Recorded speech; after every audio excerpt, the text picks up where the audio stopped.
Breaking Par is brought to you by Par Breakers Golf Academy in Limerick, Pennsylvania. Powered by Swing Guru 3D Swing Analysis Software. The right move. Find them at www.swingguru.com. Take control of your game right now from your smartphone, tablet, or desktop. Just go to www.parbreakers.com/e-learning. That's www.parbreakers.com/e-learning. Your game will thank you for it.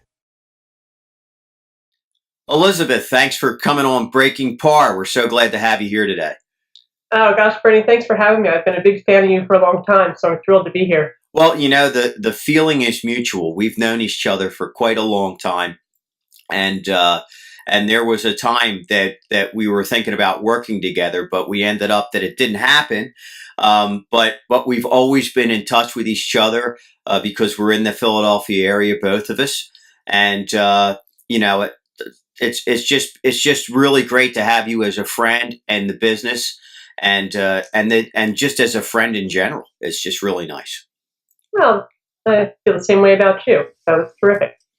So tell us a little bit about the G2 Golf Group. You're involved with that, and you're over there at Chester Valley. And correct me if I'm wrong, but I believe that particular venue used to have a Champions Tour event there. Yes. They did. They had Chester Valley's in Melbourne, and they had the 18th Bell Atlantic Classic, I guess it was at the time. So they had that, I believe, for about a dozen years or so. And then whatever happened, they moved on. So we've been there. G2 Golf has actually been there. We're starting our 5th season, which I can't even believe the time flew by. So we are, I'm the Director of Instruction in Residence at Chester Valley. And then we have our own academy. We're an independent business, and we lease the space on the driving range at Chester Valley, essentially. So we built our academy building. We financed the whole thing, and we teach club members, but we also have outside members as well. So the public is certainly welcome to visit us at the academy. I'm there 12 months a year. It's heated and air conditioned. So actually 11 months. The club is closed in January, so I teach February through December. Heated and air conditioned, so it's very comfortable, climate controlled. When the weather's nice, we have the big door open and you can fire balls right out onto the driving range. And in the not such great weather, we just have the door shut with nets across, and we have the video cameras and launch monitors, and it's very comfortable inside to work for 11 months out of the year. Now, do you take a lot of students out on the golf course too? Do you do anything like that? I do. So every new student starts with a player performance assessment. And so I put everyone through a number of skills tests just to see where they are. And that includes being on the golf course and testing their short game skills and their playing skills and their ball striking skills, just to see where they are, where we're starting from. And we establish goals for them and see what skills they have in place, and then what skills they're going to have to develop to achieve their stated goals. And then I come up with a roadmap essentially for, in a time frame that we think is reasonable, and what's a reasonable amount of time for them to really spend on golf, that fits in their life and that they can be successful. So since we're on the driving range, the 16th fairway is right next to us, so we can walk out on the golf course on the short game area at any time. And I have a private tee right in front of my big garage door, right next to the regular driving range that the members use. So we have a lot of autonomy there to use the entire facility. That's wonderful. That's really a great opportunity, that when you can just walk right out the door of your academy, of your building there, and then tee off and be right on a hole. Right. That's really convenient, and I guess too, it gives you the chance to have players just work on, maybe just keep going back and playing that hole, or playing it from different lengths or things like that. So it's that's pretty awesome. So close by too, do you have all your, like a putting green and a bunker and things like that are right in the area, like short game type stuff too? Yeah, we do. We have a good sized putting green. We have a little pitching area. You can probably hit shots up to 60 yards. That the pitching green is a little elevated and well bunkered, and it has several different lies and grass lengths around, so you can create any kind of lie. And then the full length driving range, and then the golf course. So we have access. I can really recreate anything we want. We have access to the entire facility. So it's not private, use for me. It's open. The whole membership uses it at the same time. So that's not part of my private teaching area, but it is available and convenient. So we can transition at any moment.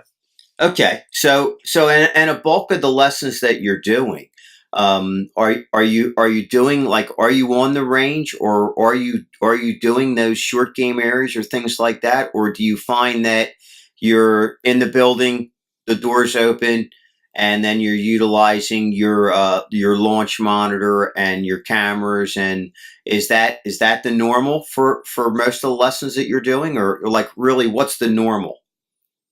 I would say on any given day, so if I'm there for 10 hours a day, I pretty much run the whole gamut. It depends on what my students, where they are in their lesson program, their progress, what they have going on, whether they're a tournament player, and what area of their games we need to address at that moment. So on any given day, I'm using the entire facility. And it's my philosophy that short game is so significant in learning how to become a good ball striker that oftentimes many of the ball striking skills we're working on are found right in the short game. So if you can, I have a hierarchy of short game shots and short game skills. So if my students are proficient at those shots and skills, then their ball striking is going to really come along and progress nicely. So we do spend a good period of time. And even if I'm not down at the short game area, right in my tee, I had the superintendent put a hole right in my tee and keep it cut pretty short, so I have a whole cup right in my private tee, so I can simulate a lot of short game shots right there, right outside my door if I want to. If in the course of a lesson I say, you know what, let's go out and hit this shot. This will help in the full swing capacity. We can step right out and do that too. So I've really created a lot of scenarios that are very convenient based on all types of golf shots right there at my second call. So it's a really cool place to hang out, and it's a really great place to really be able to create all types of different shots. That's really nice, and I know that area is really pretty too. And I mean, Chester Valley is a really pretty golf course, and just the whole layout that's there is a real nice layout. And then, of course, because it hosted the Champions Tour, there's pretty much any type player that you can teach there. It's not like you don't have enough length on that golf course to take advantage of working with, better players who are playing it, let's say over 77,000 yards, things like that. Right. And I think that it's always in terrific shape. And even in the challenging winters that we've had, the superintendent and his staff does such a terrific job. I don't think the golf course gets really the due or the respect that it deserves in the area. But it's always in terrific shape. The greens are firm and fast in the summertime. Every type of shot that you can think of, you have to hit on that golf course. And there's plenty of blind shots, some great short par fours that are great risk-reward holes, and then some that are just so challenging that, par's a great score and hurry up and move on to the next hole. So the par threes are a challenge. None of them are layups. It's nice to sometimes have a nice 100-yard par three you can really kind of make a par on, but not there. They're all very strong. So, and I have beginners and I have everybody up to golf professionals as students. So I can really challenge all of them on that golf course, which is really a luxury. Now, for our audience out there in Par Nation, there's a lot of different instructors who teach different methods and who teach or have different philosophies on the golf swing. And is there a particular philosophy that you have that you partake to your students, and or is it basically whatever that individual is doing, you basically tailor what you're doing to the individual? Well, that's a great question. I think that there are a few things that good players do. I think good players have a great body pivot I'm a big believer that the lower body has to be very stable and then very dynamic, because I believe that drives the whole golf swing. So you have to have a great foundation underneath you. So you're not going to find a good player with a wobbly base. I think that swing plane has to be pretty consistent. Whatever it is, it's going to be different for each person's size and shape and build and physical limitations. So I think the swing plane has to be consistent. And then the club head lag, which is going to be speed and solidness of contact or not, has to be reasonable. So I think if I can get someone to do those three things, have those three elements working together pretty well, we can create some great impact, some great dynamic impact motion. So whatever that looks like for folks, it's different for everyone. But if I keep everything centered around those three elements, most people will come out creating some consistent ball flight they can rely on, which is really what our goal is. And so, and when they can do that, and then I spend a lot of time on their short game and on game management, get them on the golf course then, and how to create different types of shots, be more creative in the types of shots that they can produce, and have an understanding of how to attack a golf course and dissect it. Because at the end of the day, that's what everyone wants to do, is play better golf. So try to transition those skills to the golf course as quickly as possible. That's the beauty of being able to work on a few things and step out on the golf course and transition them as fast as I can, because that's always the challenge, right? Everybody says they're great on the range, but then it's a struggle to get to the golf course. So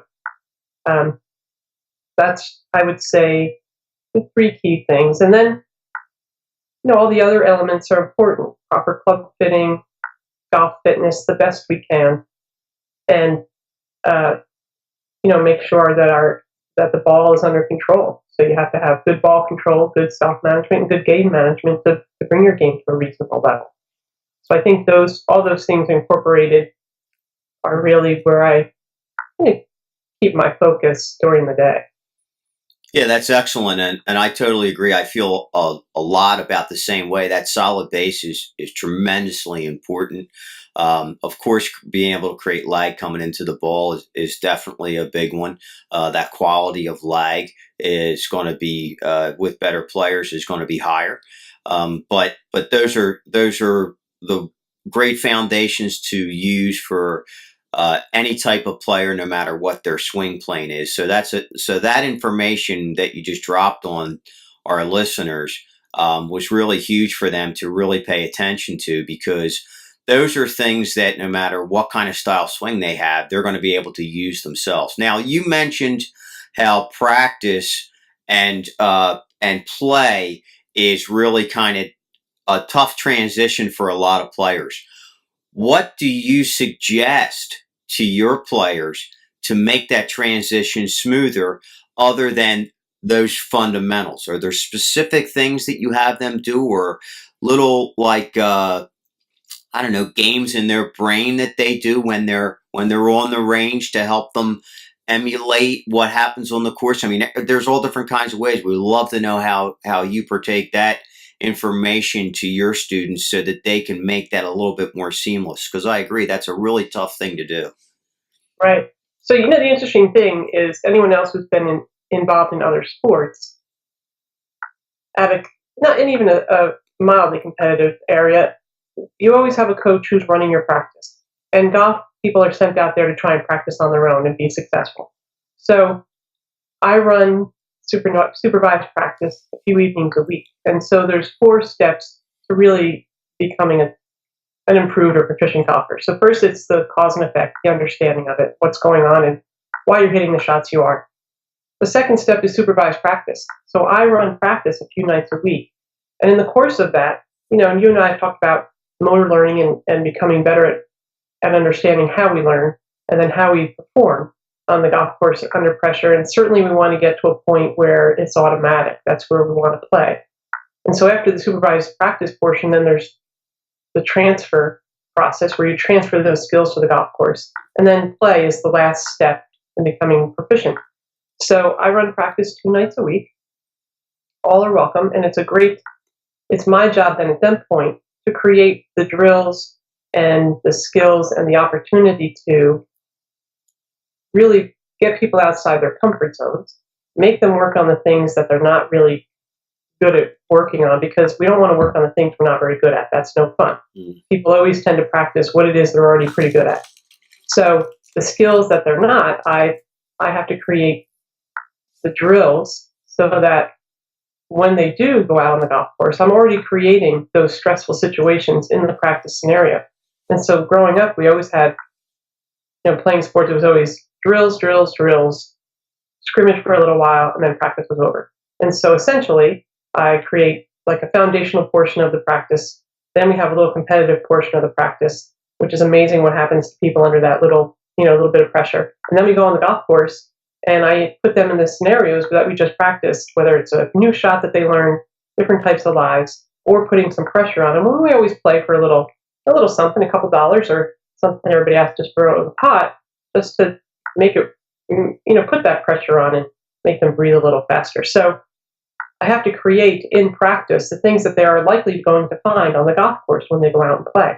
Whether it's finding yourself in a bad spot, whether it's playing with someone you're not necessarily happy about playing with, whether it's being on the first tee and eyes are on you that you don't know these people. So I purposely create all those things to get them out of their comfort zone, and then they start to get over a lot of those things mentally, emotionally, and skill-wise. Then they can perform the skills under pressure when it comes time.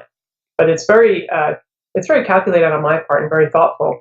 And I never tell anyone what we're going to do before we actually get to practice. So they never know what's coming.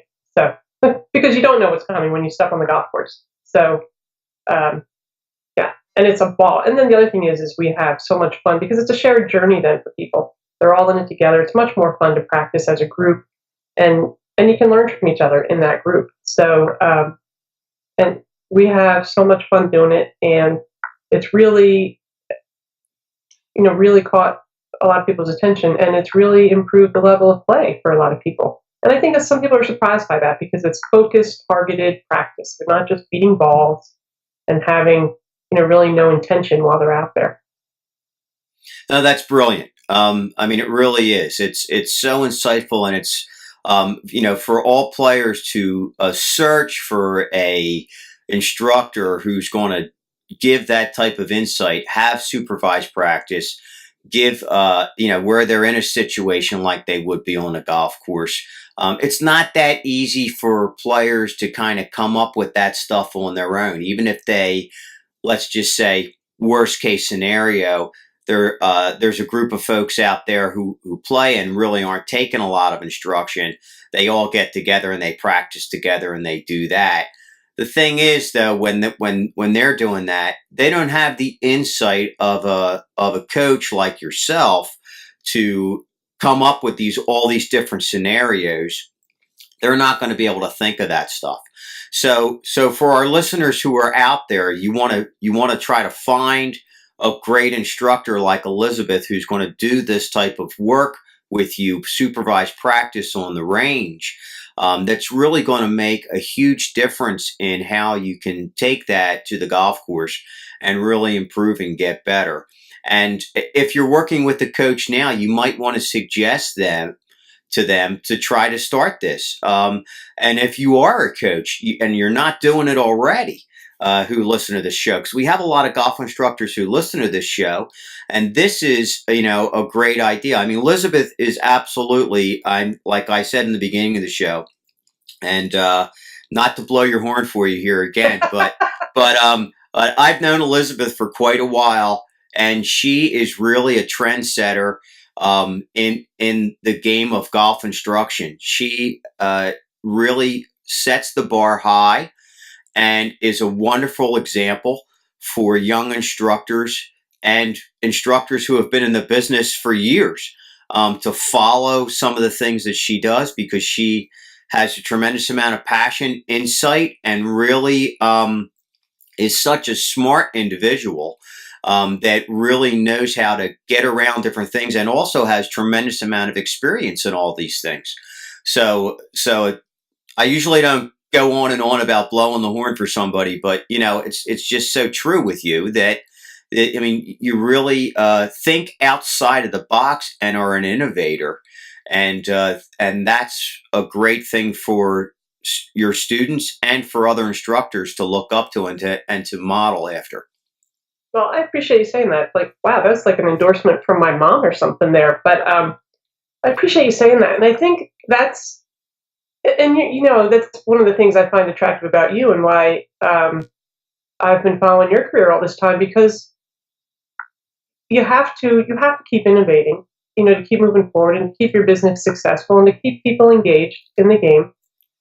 There's a lot of other things folks can do with their disposable income and their time. There's so many demands on their time these days, and so it's a big commitment and I appreciate it that my students have made the commitment. It's not lost on me at all that the time and energy that they spend with me, in our company trying to improve their game. So, because there are so many other demands and so many other opportunities, so I think that I've always probably felt like a salmon in this business, which is okay.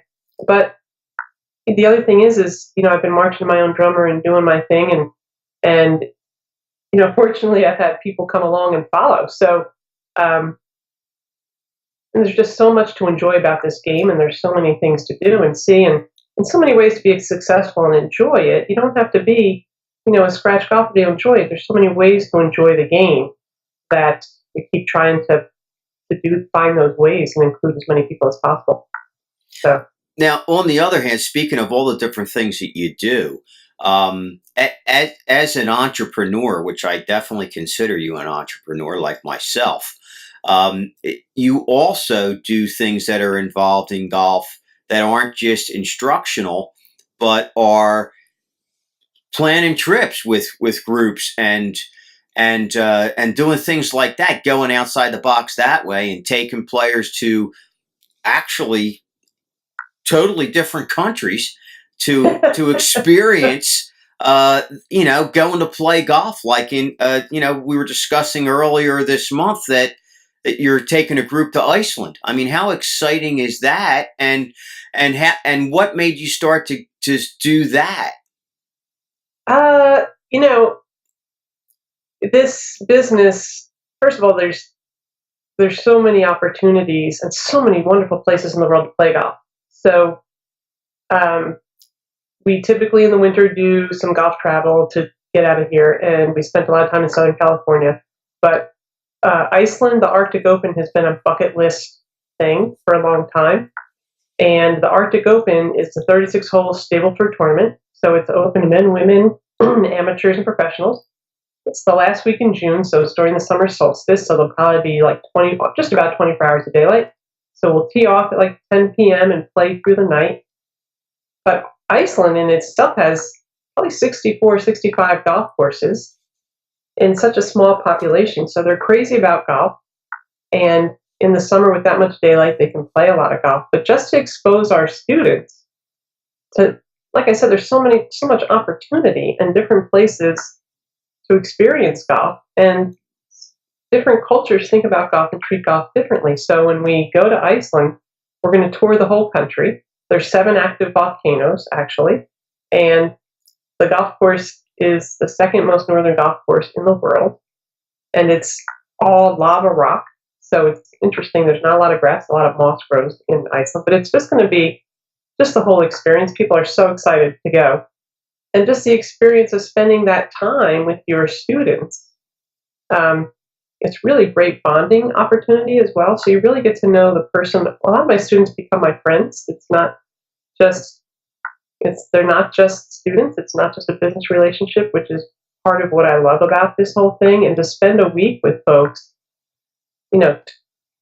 eating, all your meals and playing golf and experiencing all these wonderful activities other than golf, you really got to start to get to know the person as a whole, and then they get to know me as well also. So it's really terrific for relationship building, and also the opportunity to play golf with each other, because as you know, we don't play a lot of golf during the season. We have our nose to the grindstone. So to get away from home and to just be focused on, a small group of folks, we have a great time playing golf together, and that's a great learning experience for a lot of my students, to play with someone who's, I keep my game in the best shape I can, but at a little bit higher level than they are, and hitting different shots than they're hitting, and challenge them on the golf course to hit a few different shots as well, push their comfort zones a little. And it's a little nerve-wracking for them to play with their coach, quite frankly. So, I take that in consideration too.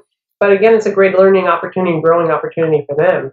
But, we're going to playing on Barcelona next year, and then we'll go back to the Ryder Cup in France in a couple of years. So when it's back in France, and just, keep on moving and, seeing what's around. It's a great, big, beautiful world. So we're going to get out there and see it.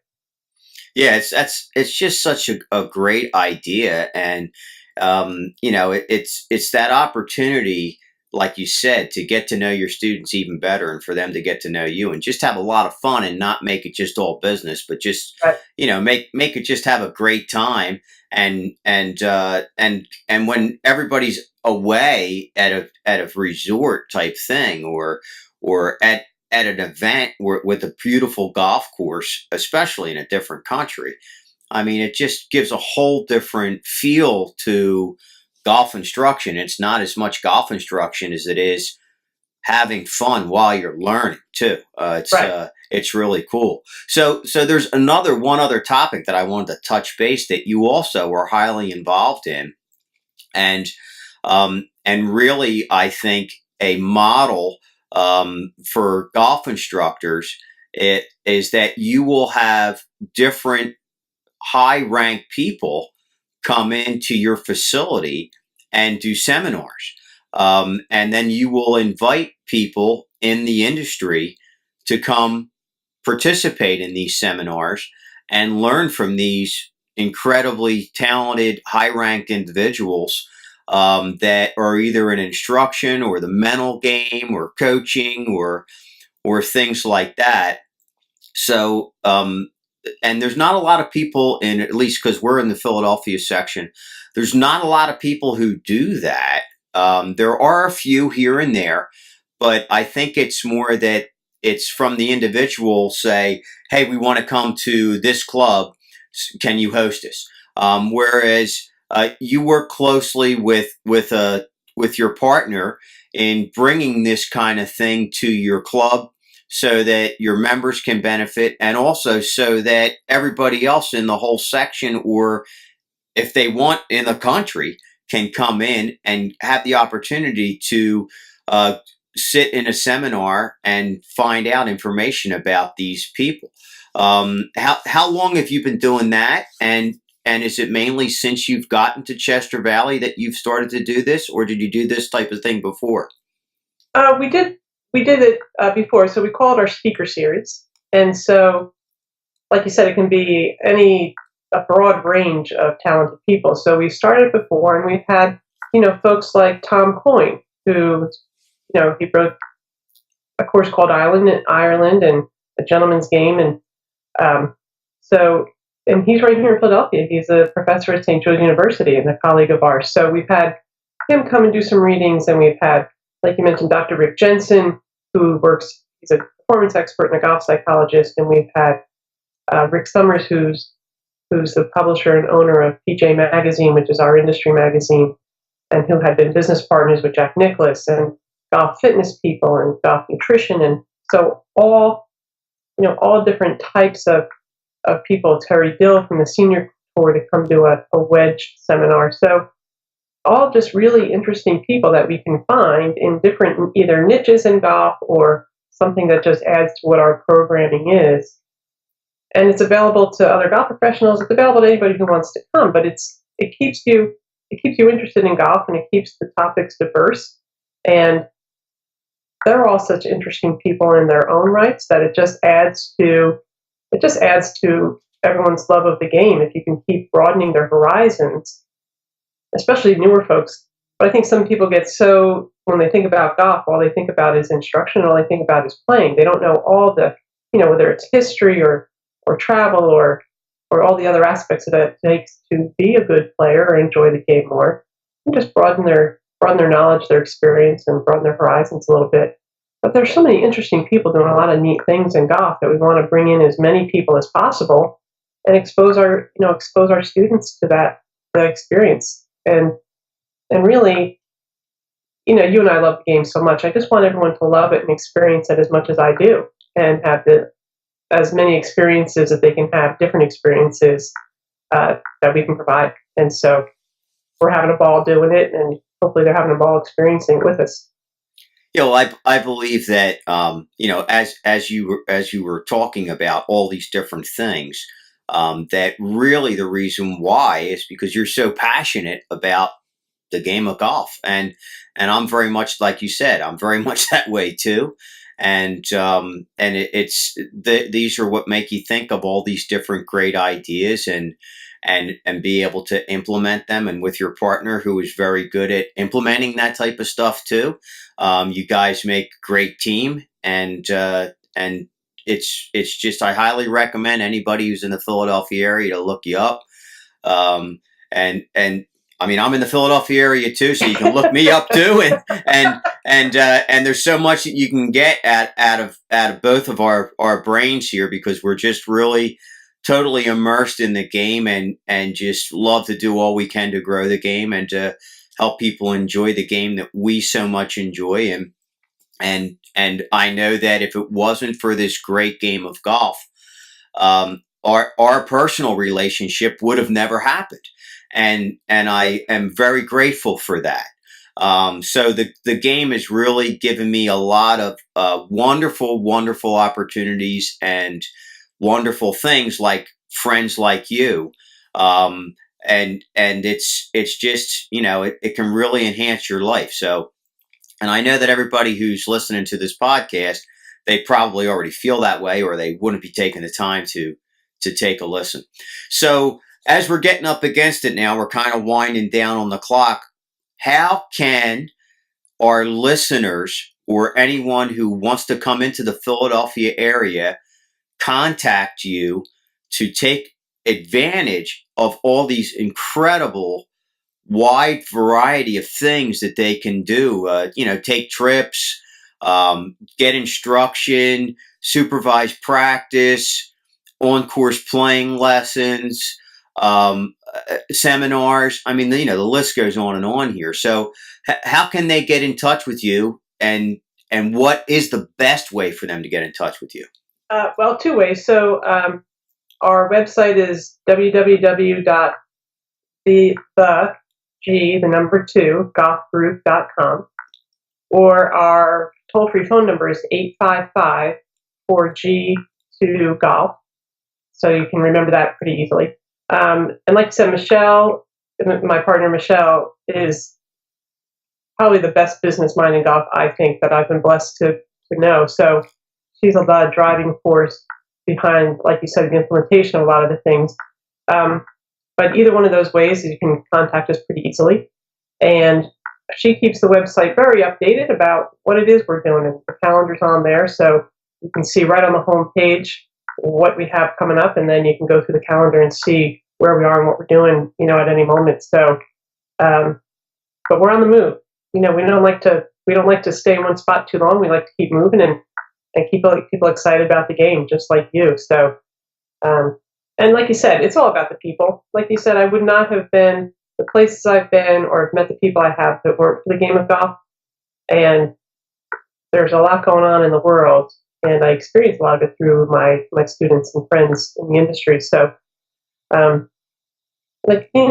you're passionate about it. You don't really feel like you're working because you're passionate about it, loving it so much every day. That's why we do it and enjoy it. So I appreciate being here with you. It was great to have you, and you're a great friend, and you're a great inspiration to so many people. And just thanks so much for actually taking the time out to be here, because it was my pleasure to have you. Oh, I'm thrilled to do it. Thank you. And we have to play. Let's play soon. We definitely will. We'll have to get together. That's for sure. Terrific. So I know that our schedules are crazy, but we'll figure out a way.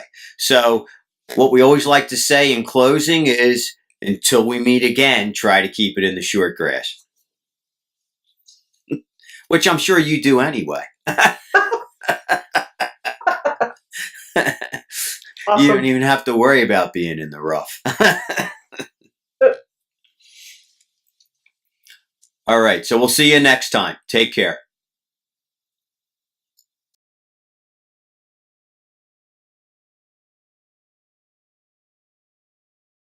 You've been listening to Breaking Par with Bernard Sheridan, the only weekly golf instructional podcast that helps you take control of your game. Need help with a part of your game? Email us at parbreakers@gmail.com and we will cover your topic in a future show. You can also follow us on Twitter at Parbreakers. For more tips and videos to help your game, go to www.parbreakers.com, where you learn to take control of your game. Take control of your game right now from your smartphone, tablet, or desktop.